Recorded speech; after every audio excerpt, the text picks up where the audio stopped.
Mtazamaji wa Stein TV, karibu sana katika mahojiano maalum. Nadhani unafahamu kwamba tupo katika mwezi wa Machi ama mwezi wa tatu, na ni mwezi ambao umewekwa maalum kwa ajili ya mwanamke, na tarehe 8 ya mwezi huu, mwezi wa tatu, itakuwa ni kilele cha maadhimisho ya siku ya mwanamke duniani. Na sisi tunapata wasaa wa kukutana na wadau mbalimbali ambao wanajihusisha na masuala ya wanawake, na leo tumepata bahati ya kuwa na mkurugenzi wa shirika la Women Viva Foundation. Yeye atatuambia ni nani, lakini tumekuja kuzungumza naye kuhusiana na masuala ya wanawake. Wako na jambo ambalo wameliandaa kwa wiki hii, tutapata kusikia kutoka kwake. Mkurugenzi, karibu sana. Asante sana. Habari za hapa studio? Hapa tunashukuru Mungu tuko vizuri. Asante sana. Wanasemaje kule Women Viva? Sisi tunaendelea vizuri. Heri ya mwaka mpya. Na kwako pia. Nadhani hatujaonana kwa mwaka huu. Hatujaonana kwa mwaka huu bwana, mambo yamekuwa ni mengi. Ndio. Lakini pia na nyinyi Stein, kwa kweli tunashukuru sana kwa mchango ambao mnaendelea kuweka kwenye jamii. Alama yenu sasa inaonekana. Mtazamaji pengine angependa kufahamu jina lako, tunazungumza na nani hapa? Asante sana. Mimi kwa majina naitwa Gaspari Edmund Rutaindurwa. Ni afisa mtendaji mkuu wa shirika la Women Viva Foundation. Okay. Mimi nilisema mkurugenzi. Au majukumu ni yale yale? Ni yale yale. Afisa mtendaji mkuu inamaanisha vile vile mkurugenzi mtendaji. Okay. Sawa, kwa sijakosea. Asante sana. Karibu sana. Tunazungumza kuhusiana na mwanamke. Mwezi huu wa tatu ni mwezi maalum kwa ajili ya mwanamke, na tutakuwa na kilele cha maadhimisho ya siku ya mwanamke duniani tarehe 8. Na shirika lako ama taasisi yako mnajihusisha na haya masuala ya wanawake. Nakumbuka mwaka jana mlikuwa na project ya uchunguzi. Yes, kansa ya mlango wa kizazi. Nakumbuka hii siku ya maadhimisho ya mwanamke duniani, pengine kwa kifupi sana kabla tujaenda kwenye maswali yetu mengine, ni nini na msingi wake ni nini? Asante sana. Sisi kama taasisi Women Viva Foundation, dira yake ni kuwa na wanawake wenye sauti ya pamoja waliojengewa uwezo na kuwezeshwa kiuchumi. Kwa hiyo unapozungumzia siku ya wanawake duniani, unagusa kwenye maeneo yetu muhimu ambayo kama taasisi ndipo malengo yetu mama hasa ya waasisi wa taasisi hii yaliko. Hasili hasa ya siku hii ya wanawake duniani. Hii siku ilianza, au tuseme vuguvugu la kuanzishwa kwa siku hii kulianza mwaka 1909 mpaka 1911, ambapo wanawake zaidi ya 1500 nchini New York waliandamana kuelekea ofisi za Umoja Mataifa. Lakini kikubwa walichokuwa wakihitaji walihitaji kuona wanawake wanapunguziwa muda wa masaa ya kazi, lakini pia wanaboreshewa ujira wao, lakini pili wanapewa haki sasa ya kupiga kura na kutambuliwa kwenye mambo mbalimbali. Huu hasa ndio ulikuwa msingi mama wa wanawake kuandamana kule nchini New York. Jijini New York, Marekani. Marekani. Kwa hiyo kilichofuata ukawepo mwendelezo wa wanawake kuendelea kuandamana kuhakikisha kwamba unajua kila kitu ni mapambano. Basi baada ya mwaka fulani, nafikiri ni mwaka 1911 ukafanyika mkutano wa chama kilikuwa kinaitwa Socialist of America, kilikuwa kinajumuisha wanawake. Vuguvugu lile la kuhakikisha sasa wanawake wanatambuliwa, mpaka tunakuja kuiona mikutano ya Beijing ambayo iliweka maazimio makubwa sana miaka 1995. Na sisi kwa hapa Tanzania hatuwezi kumsahau Mama Gertruda Mongera ambaye aliongoza ule mkutano akiwa katibu mkuu wakati huo. Sasa lengo hasa la dunia au Umoja Mataifa kuiweka hii siku huwa inahitaji walete pamoja wanawake kutafakari sasa nafasi ya mwanamke katika jamii ni hipi. Je, harakati ya kuleta usawa zimefikia wapi? Kutafakari mambo mengi sana. Malengo ni mengi, nafikiri tutayangalia.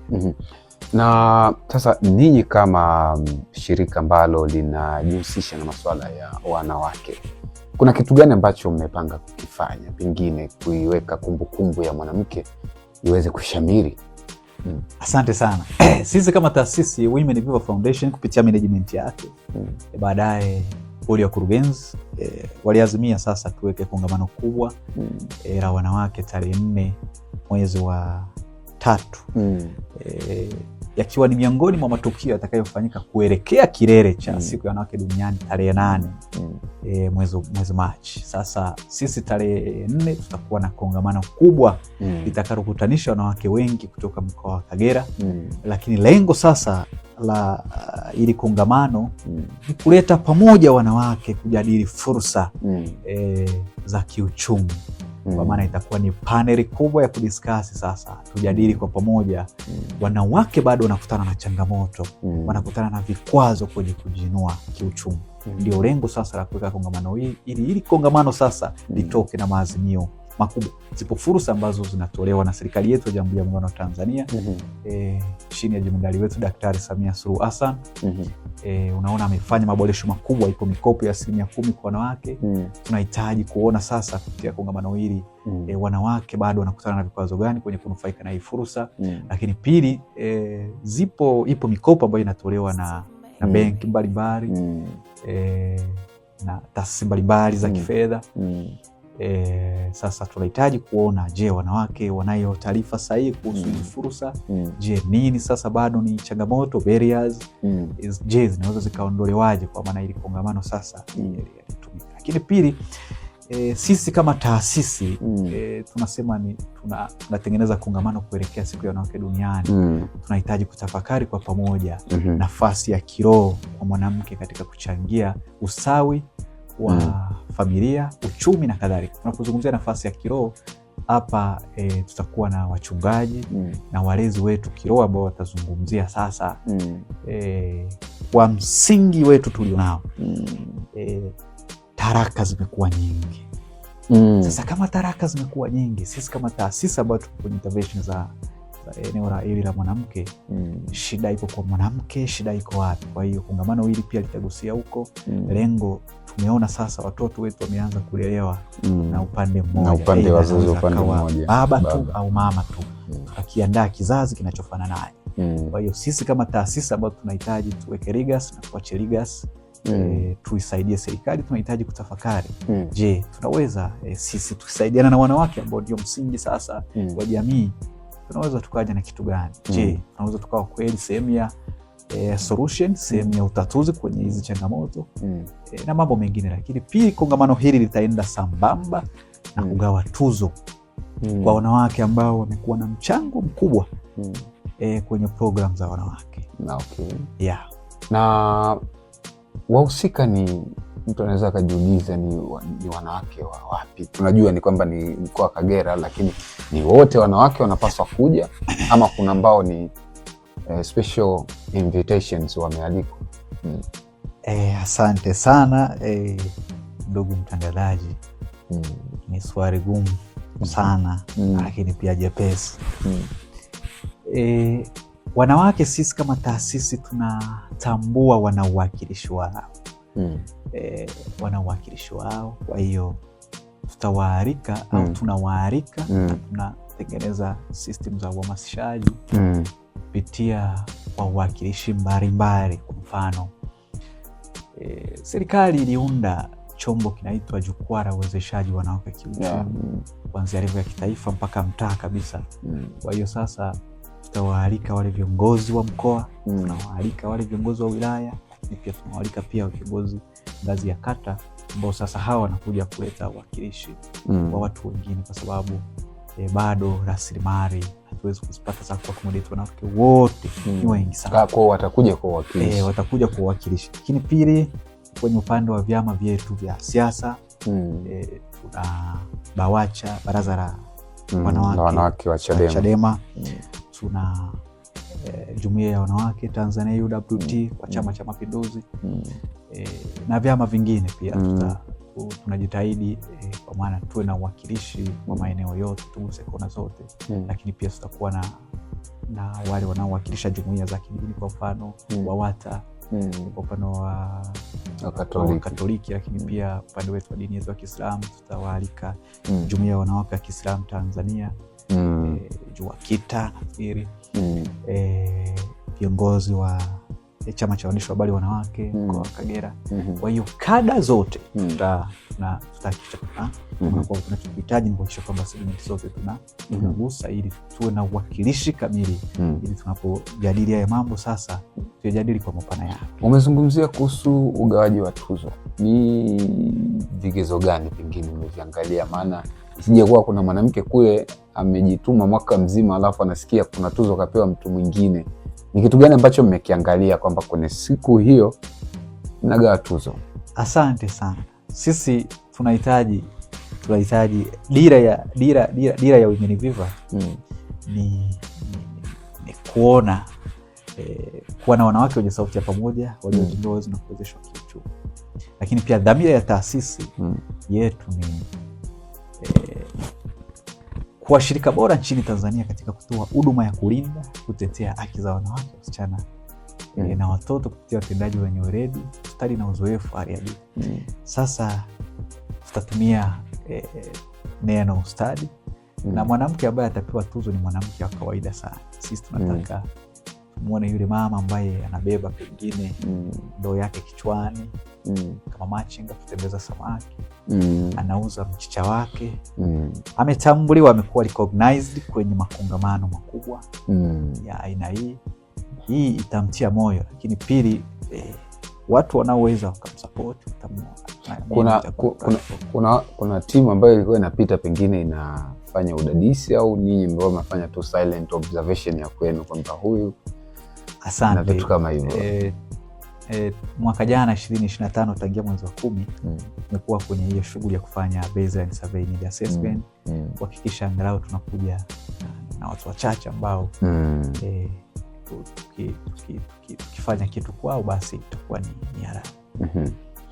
Pengine kama kuna mgeni rasmi kwenye hiyo shughuli, mtazamaji angependa kujua kwamba hata tunapofika tunajua kwamba kuna mtu atakuwepo, kuna mgeni rasmi kwenye shughuli.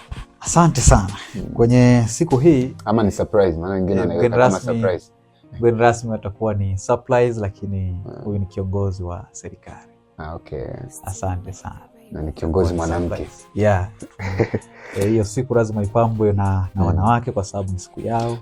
Lakini pia kuanzia tarehe 1 kwa maana ya jana kwenda mpaka tarehe 8 ambacho ndicho kilele, katikati kuna shughuli nyingi ambazo taasisi nyingi, serikali, jumuiya za kimataifa zinaendelea kufanya upande wa wanawake. Shughuli itaanza saa ngapi? Shughuli hii itaanza saa 4 kamili. Taraji tamatike sasa saa 8 kamili. Okay. Na eneo pengine venue zitakuwa ukumbi wa St. Teresa. St. Teresa nyuma ya NMB. Ndio. Okay.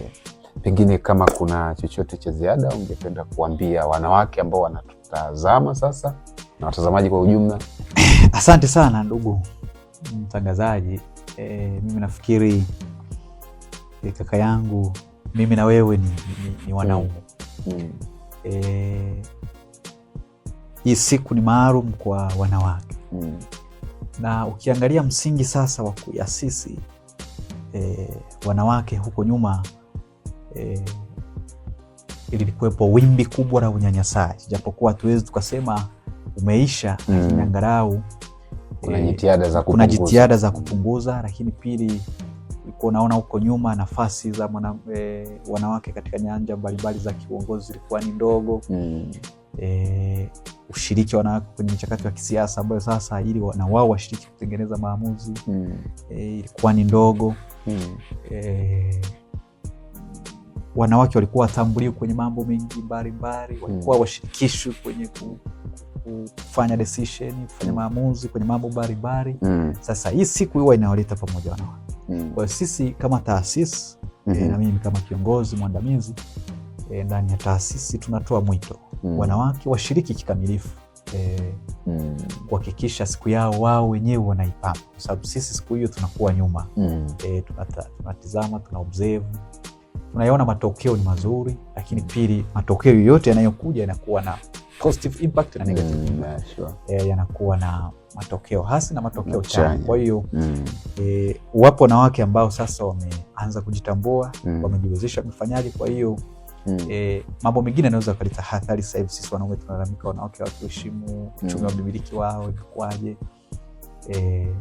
Ni mabadiliko ambayo yafaa mengine tuyapokee, mengine ambayo sasa hayawezi kuvumilika. Yataendelea kujadiliwa kuona ni namna gani sasa yatawekwa pamoja. Sisi tunatamani kuona wanawake hii siku wanaibua vitu vingi sana. Lakini pili, mazingira ambayo bado yanawakandamiza, bado ni vikwazo kwao, pengine kwenye kutafuta riziki, kupata kazi, kufanyaje. Tuone sasa wanawake wamejitokeza, wamewezeshwa. Wanawake tunaona sasa hivi wana uwezo wa kushika nyadhifa mbalimbali kwenye taasisi zetu. Ukiangalia kwenye shirika letu, wakuu wa idara kwenye shirika letu wengi ni wanawake. Mwenyekiti wa bodi yetu Mheshimiwa Neema Kilongozi ni mwanamke. Tunaye Rais wa Jamhuri ya Muungano wa Tanzania ni mwanamke. Tulikuwa na mkuu wetu wa mkoa wa Kagera hapa, Hajati Fatuma Mwasa, alikuwa ni mwanamke. Kwa hiyo tunaona wanawake wanaendelea kufanya vizuri kwenye kona na segment mbalimbali. Kwa hiyo haya matukio tunahitaji ya kukumbusha wanawake kwamba wao ni kiungo muhimu sana. Sisi sio wataalamu wazuri wa maandiko matakatifu, lakini tunaamini mwanamke ni lango la kiroho. Ndio maana siku yetu hii ya kongamano watakuwepo viongozi wetu wa dini ambao watazungumzia sasa, watakuwa mubashara kuzungumzia nafasi ya kiroho kwa mwanamke. Ni namna gani anaweza kupitisha mambo mazuri, sababu unapozungumzia rango maana yake ni kama mlango wa kawaida, unaweza kupitisha mambo mazuri na mabaya pia. Tunataka wafafanue, tuone mwanamke ni rango namna gani. Lakini pili, hii siku sasa wanawake tunatamani waitumie kurecognize yale mazuri ambayo yamefanya, yale mabaya ambayo bado au malengo ambayo bado hayajafikiwa, wayaweki na watafakari kwa pamoja, bado changamoto ni nini. Sawa. Usimsahau kameramani wetu nyuma ya kamera, tunaye mwanamke pia kwenye wakati mnatengeneza tuzo, Mariam yuko nyuma ya kamera, mkumbuke, ndo anawezesha interview iweze kuruka. Ndio nampigia chapuo, amekaa kibingwa kabisa. Ninayo imani sisi kama taasisi tunapokwenda popote tukakuta mwanamke anajishughulisha, mwanamke anafanya kazi, tunafurahi. Ni matamanio yetu kuona na yeye anapiga hatua kubwa sana. Tunamshukuru. Lakini pili, naamini basi neno lako tumelichukua. Maria, mjitahidi siku hiyo uwepo kwenye kongamano la wanawake, inawezekana ukapata special package, au unasemaje? Mtazamaji wa Stein TV, tulikuwa na mkurugenzi mtendaji wa shirika la Women Viva Foundation ambao makao yao makuu yako hapa Bukoba, na kama alivyozungumza watakuwa na kongamano kubwa la wanawake ambao litafanyika katika ukumbi wa St. Teresa, ni hapa manispaa ya Bukoba, nyuma ya benki ya NMB tawi la Kaitaba. Kuanzia saa 4 kamili mpaka saa 8 litafanyika kongamano kubwa la wanawake. Ni katika kuchagiza maadhimisho ya siku ya mwanamke duniani ambayo yatafanyika tarehe 8 ya mwezi huu wa 3. Women Viva Foundation wanakukaribisha kwa ajili ya kufuatilia shughuli na matukio ambayo watakuwa wanayafanya kuelekea katika kilele cha siku ya mwanamke duniani. Mimi ni Amos Muze, tutaendelea kukuletea habari za hapa na pale kuhusiana na kongamano hilo, lakini pia na mambo mengine ambayo yanahusiana na wanawake duniani siku yao ya tarehe 8. Nyuma ya kamera ni Mariam.